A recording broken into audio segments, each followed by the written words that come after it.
Natalee Holloway, a straight-A student from Mountain Brook High School in Alabama, traveled to Aruba in late May 2005 with her senior classmates to celebrate their graduation on warm beaches and in energetic nightclubs. But for Holloway's family, who learned of her disappearance the morning before she was scheduled to return home, as well as the locals of the Dutch Caribbean hotspot, who witnessed their island turn into a flashpoint for media criticism amid fruitless efforts to find the missing teenager, the dream quickly turned into a nightmare.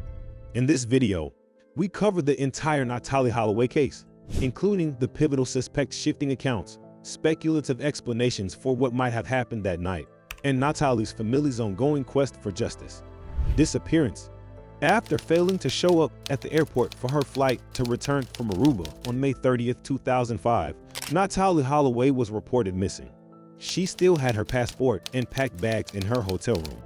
Her co-workers and friends claimed to have last seen her leaving a Carlos and Charlie's eatery and nightclub in Oranjestad with 3 locals, including Joran van der Sloot, 17, and brothers D. Puck and Sadish Kalpo, both 21 years old.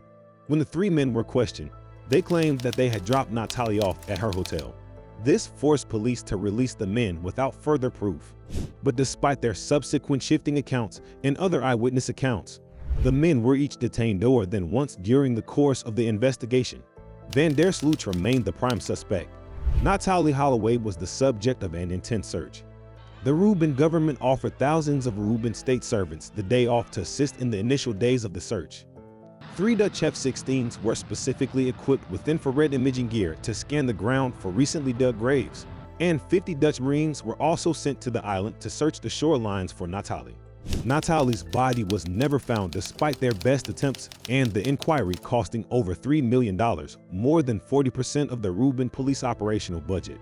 Beth has questioned the inquiry, which has been accused of bribery, deception, and corruption, but she still has faith that her daughter will come home. Since then, she has worked with others to establish the Natalee Holloway Resource Center, which provides assistance and support to the families of people who have recently vanished and safety tips for the general public. Further investigations. There are numerous theories as to what actually transpired to Holloway. Joran van der Sloot repeatedly revised his account of what happened. He was later heard saying that he and Holloway spent some time on the beach before he left her alone at her request. Earlier, he had claimed that he and the Kalpo brothers dropped Holloway off at her hotel. Van der Sloot eventually backtracked on his assertion that he had sold Holloway into slavery in a subsequent interview. In March 2010, Van der Sloot threatened Beth, Natalee's mother, and demanded that she pay him $25,000 in exchange for information on the whereabouts of Natalee's remains. He disclosed the location after collecting the money, but the detectives were unable to locate anything.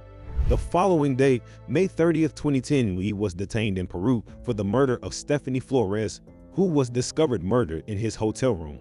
He received a 28-year prison sentence after admitting guilt, and after that he may be extradited to the United States to face extortion charges. Judge King agreed and signed a petition submitted by Natalee's father in 2012 asking for her to be ruled legally dead. Van der Sloot is currently in prison in Peru for the murder of Stephanie Flores on the 30th of May 2010, exactly 6 years after Holloway's disappearance. While we still don't know exactly what happened the night she disappeared, her family hopes that someday the truth will eventually come out. Thanks for watching. Do comment your thoughts on the story sound off in the comment section below. Be sure to hit that subscribe button so we can keep you up to date with the latest in mystery shelves.